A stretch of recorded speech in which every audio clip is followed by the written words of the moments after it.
Okay, baby. You can do it.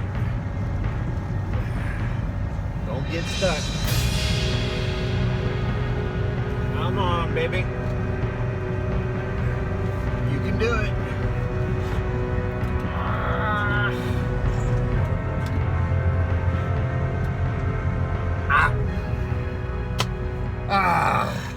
Oh man. Now I'm stuck.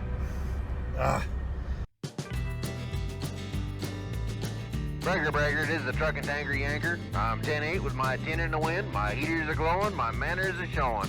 Wind her up, let her go, come on. I'm your travel agent with a story to tell. Let's go for a ride.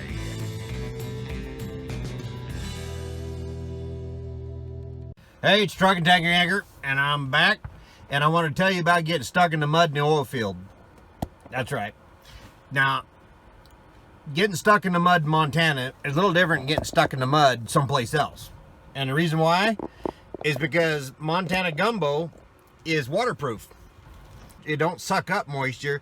It just makes it a great big smeary mess. All right. Now, the nice thing about Montana gumbo is it doesn't get real deep. Like you can just plain sink out of sight. Well, you can sink far enough out of sight that it makes a big job.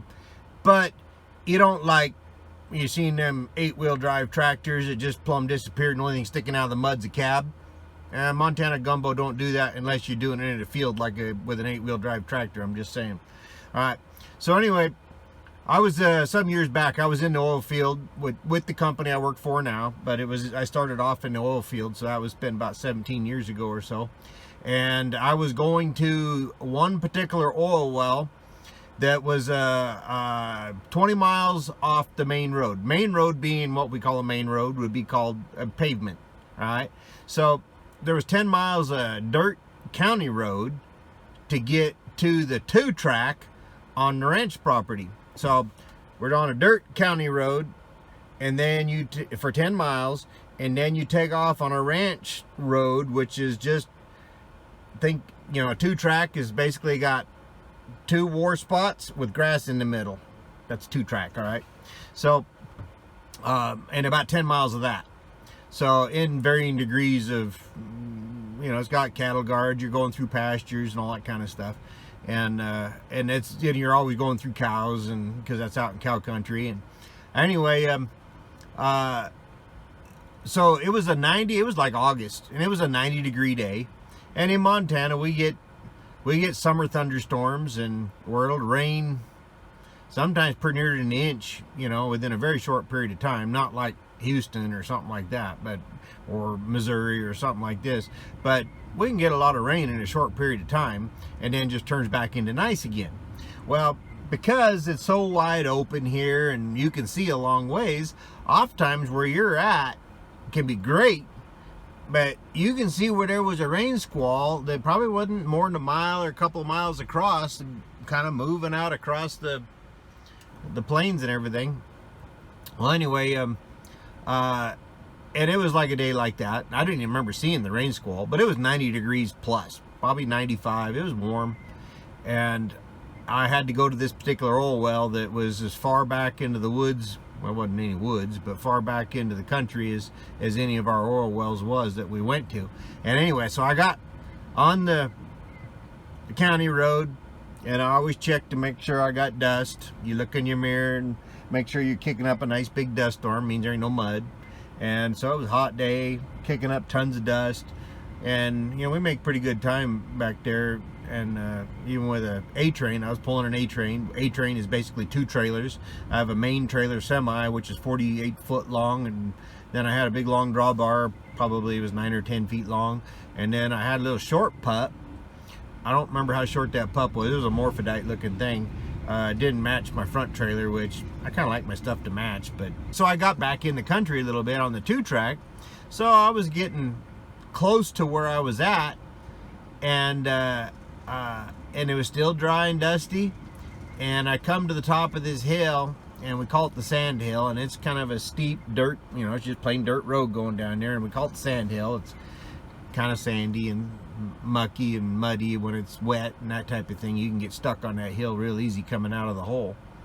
Well, anyway, I'm getting near the top of this hill, and it's a single lane road. All right, it's a 2-track. That means there's not 3 tracks where everybody shares a center track, or 4 tracks where you can go past each other, you know, like that. It's a 2-track, which means it's only one vehicle. And I've got a semi. Well, I got more than a semi. I got an A-train, and so I see a pickup coming up out of the bottom from the sand. We called it the boggy bottom because when it got boggy, it was boggy, I guarantee you. Anyway, come up out of the boggy bottom, and this pickup was a mid-70s Chevy pickup, and it was completely covered in mud. The windshield was covered with mud. It was just, the whole thing was covered in mud. So anyway, I slowed down and kind of edged to the edge like this, so that way the guy could get by me. And anyway, and I couldn't even see. There's so much mud all over the windows and everything, I couldn't see who was driving. And I just figured it was some ranch kids that was out skyhooting and found a mud puddle, and they were spinning around in circles in it or something like that. Well, anyway, because it was still dry where I was at. Well, I went off the hill down into the boggy bottom, and I'm telling you, that boggy bottom wasn't misnamed.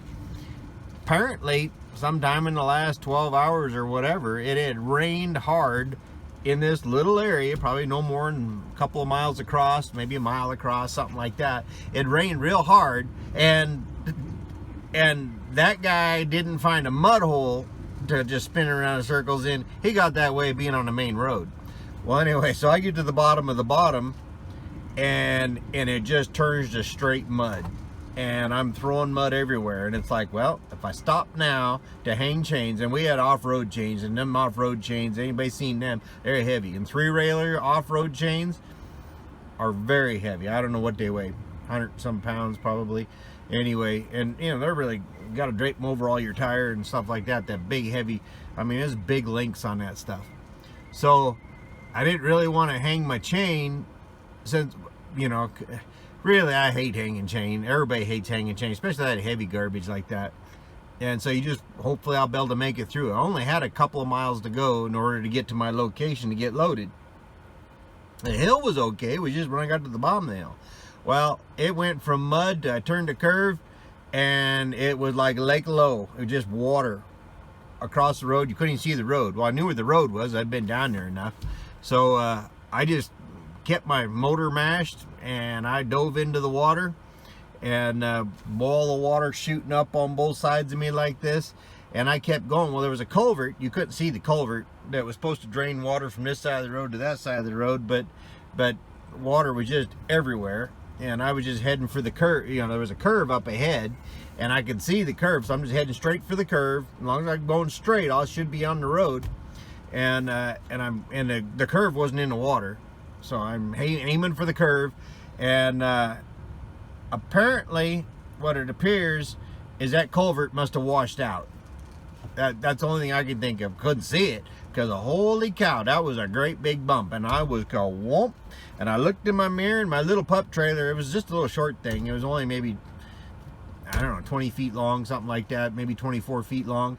And it thing popped clean out of the water. I'm serious. I saw the duals and everything in the midair, splashed back down, bouncing all over the place. Well, you don't let out of it in a situation like that, because if you do, you're liable to flip your trailer. So I kept her motor mashed, and I kept going. And I made it out of the water. I made it to the curve, but I knew I was going to have to slow down a little for the curve to get around the curve. And then it was just 100 yards to my location to get loaded. All right. And I figured once I got on a location, those are usually pretty well packed. Sometimes they'll even put scoria in them, but our roads don't, you know, some of you that have been in an oil field, you know, like in North Dakota, there's a lot of scoria. I don't know what the oil field's like in Texas, but oil field's been down there for over 120 years. And so I imagine you finally got your roads done something with, so you don't have to get stuck in the mud when you get 10 inches of rain in an hour. But in Montana, they don't waste any effort on trying to make a decent road out of something that they can't make a decent road out of. Well, anyway, so I made it around the curve. I had lost some momentum on that curve, and I'm trying to get my momentum back. And I'm not kidding you, I was just 100 yards from my location when I spun out.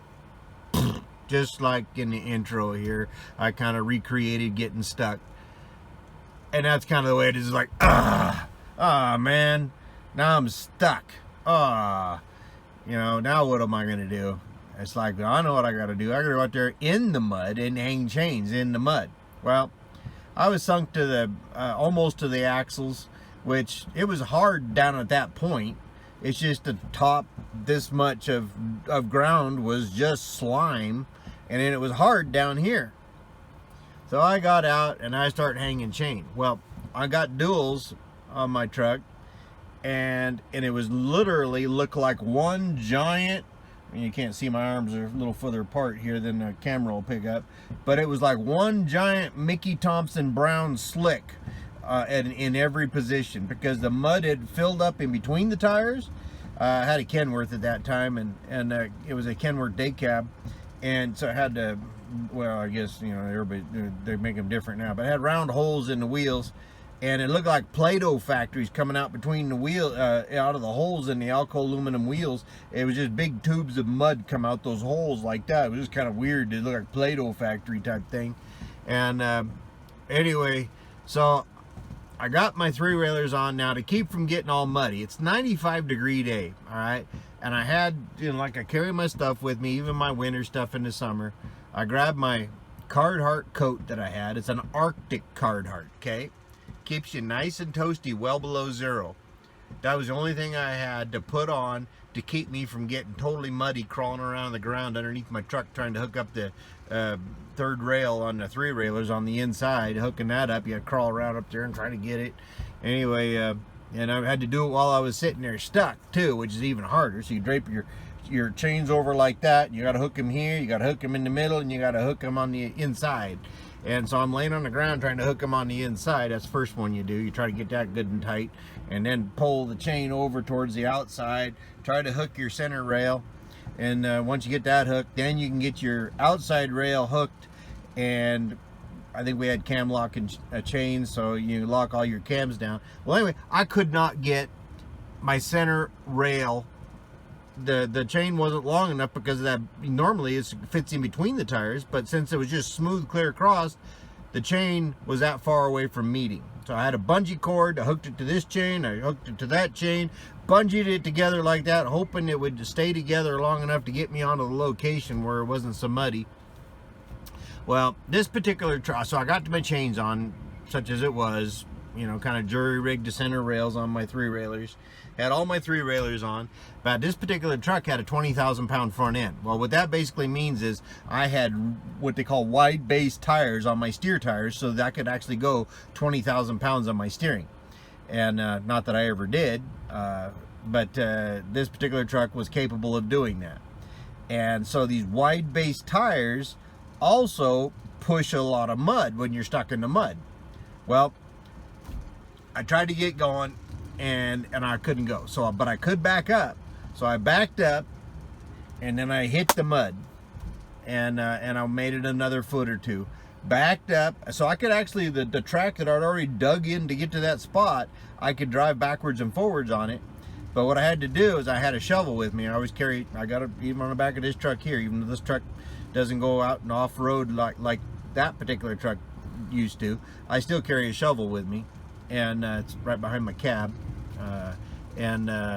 I grabbed my shovel, and I started digging that mud away from where my steer tires were hitting it. And then I'd hit it, and I'd make another couple of feet, back up, hit it again, make another couple, the mud start piling up again in front of the steer tires. I back up, dig that mud out. Well, let me tell you right now, total to get in there was 5 hours of chaining up and digging mud. And I'll tell you what, I was hot and thirsty wearing a Carhartt Arctic coat that was good for keeping you warm below zero. It was keeping me really warm at 95 degrees, I'm just saying. And I finally got in the location. I didn't haul a very big load of oil out of there because I really didn't need anything dragging me down. I put oil in the crude oil in my lead trailer, and I didn't put anything in my pup trailer because I didn't want it to hold me down. But I did want more traction on my drivers, and I was able to, once I got in there, I could dig out between my duals and get my center rail fixed, so that way when I come out of there with a load on, I could make it down the place. I'd already dug big tracks down through this road. Well, anyway, the trip out of there was a lot less eventful than my trip in there. And I didn't have very much on. I probably had on, I don't know, I think my lead trailer, I think I put on maybe 130 barrels, something like that, 42 gallons per barrel. Yeah, something like that. I can't remember. I'm pretty sure it was like 100.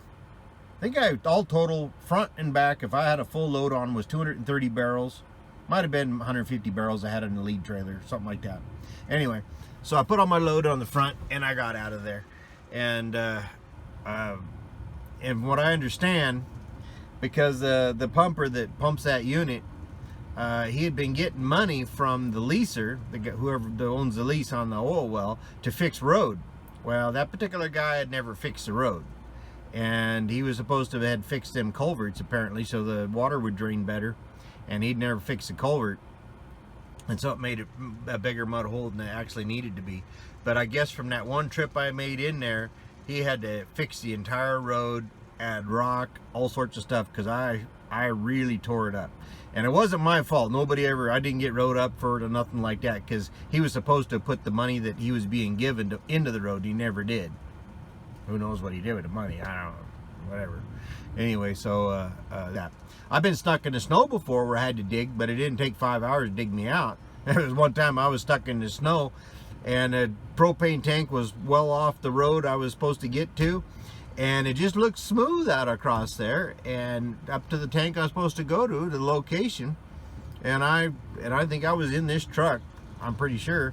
So I went in there and got up close to the tank, and apparently there's a low spot over there, and I buried the front end of my truck into that low spot. I mean, I plumb sunk out of sight in the snow. It was because the wind blew so much out there, it just made it smooth all the way across. I thought it was just flat, you know, probably 6, 8, 10 inches of snow, and in that one spot was more like about 3 feet of snow. And but I had my shovel, and I dug and I dug and I dug, but it didn't take no 5 hours, and it was already cold. Then I had my Arctic Carhartt on, so I stayed warm. Probably took it off because of sweating, but you know, I got my chains on a lot easier than the mud. Snow is a lot easier to deal with mud, all right? As mud can be a problem. I've been stuck a few times. I went into a pumping unit one time where it was at night. We did a lot of stuff at night, hauling crude oil, and the whole pumping unit and where the tanks were, the whole place was underwater. And I was pulling a train again, and I was told that the body tanks could go cut the inside track, but trains had to go around the pumping unit in order to get to the tanks to be set up right. So I went out and around the pumping unit, but everything's water everywhere. And anyway, I went flying into that, and I didn't make it hardly, well, you know, it was only, I don't know, probably 200 feet across total. And I made it about halfway, and I got stuck. And I'm stuck in about this much, you see, this much water and mud on the bottom of it. And I didn't even want to get out. And I was looking out the door, and it's just all watery out there. So I just made a phone call to the guy that would come get us. Cost $800 a pop. And he'd come out with a little flatbed and a little dozer on there, just like a D4 type dozer, a small one. And he just jumps off that, and he just went and chugged off into, he had hip boots on. He chugged off into the water, got in front of me. We already had tow hooks on the front of the truck for this very thing, because it happened occasionally. And he hooked onto me with a cable and pulled me out. It was just that simple. And once I got my load on, I didn't have any trouble getting out of there. But, you know, I've been stuck in the mud a couple of times, I could say that. Matter of fact, today I was just coming up from Wyoming, and I saw some guy that had pulled over on the shoulder of the road. No idea, it was a dry van guy. No idea what was going through this guy's mind. But all I can say is, while his trailer was on the shoulder of the road, past the shoulder, it was an emergency lane. He could have parked emergency lane for whatever reason. It seems like people are doing rookie moves all the time anymore. Anyway, but he was actually on the dirt part, and his trailer was leaning like his tires were almost coming off the ground. And I don't know what he was doing or what was going through his mind, but for whatever reason, his truck was totally jackknifed to his trailer, so that the truck was actually in the slow lane. And he looked pretty stuck. nobody had yet come to help him, so I don't know if he called anybody. It was in kind of no man's land for cell coverage and that type of thing. But anyway, you know, it does happen. I don't think I've ever been stuck in a situation like that before, where done something that dumb and got stuck. I mean, I've done some dumb stuff, but usually it's like I went into it knowing I'm doing something dumb because I'm too lazy to hang chain ahead of time. I just got to work more, and I got myself out. That's one thing I couldn't do, is just like call and say, "Oh, I have no options. Please help me." You know, it's like I always come up with options, especially in the middle of the night. You call a boss in the middle of the night, and he just wakes up, and all he's been thinking about is dreamland, and it's like you got to give him all the answers, because you just wake up from a dead sleep. You don't have a lot of answers. So, but anyway, there you go. That's what it is. Life in the fast lane, or in Montana gumbo anyway. But just like you to remember to hit the subscribe button. We are on a subscriber drive right now, and if you saw the contest video, and as soon as we hit 150 subscribers, tell your friends. Tell your friends. Repost the videos, my videos on your on your Facebook, and that type of thing. If you repost, we can get more subscribers. And when we hit 150 subscribers, then we're gonna do our contest drawing, and somebody's gonna win an Amazon gift card and a coffee cup French press that you can use on the road or in your house. There's an insulated coffee cup that's in better shape than this one. All right, so that's what we're doing there. But I just want you to remember to take it easy, keep the shiny side up and the dirty side down, look on past your hood ornament, and don't be a bumper sticker. That's right, because you don't want to be unprofessional, and that's what I am. I'm a truck and tanker yanker, and I'm a professional. I've been doing this for 35 years. So subscribe, ring the bell, give her a thumbs up if you like family-friendly content, because that's what we are, family-friendly. I got a family. I got 12 kids, and I'm very friendly. Just saying. I'm gone.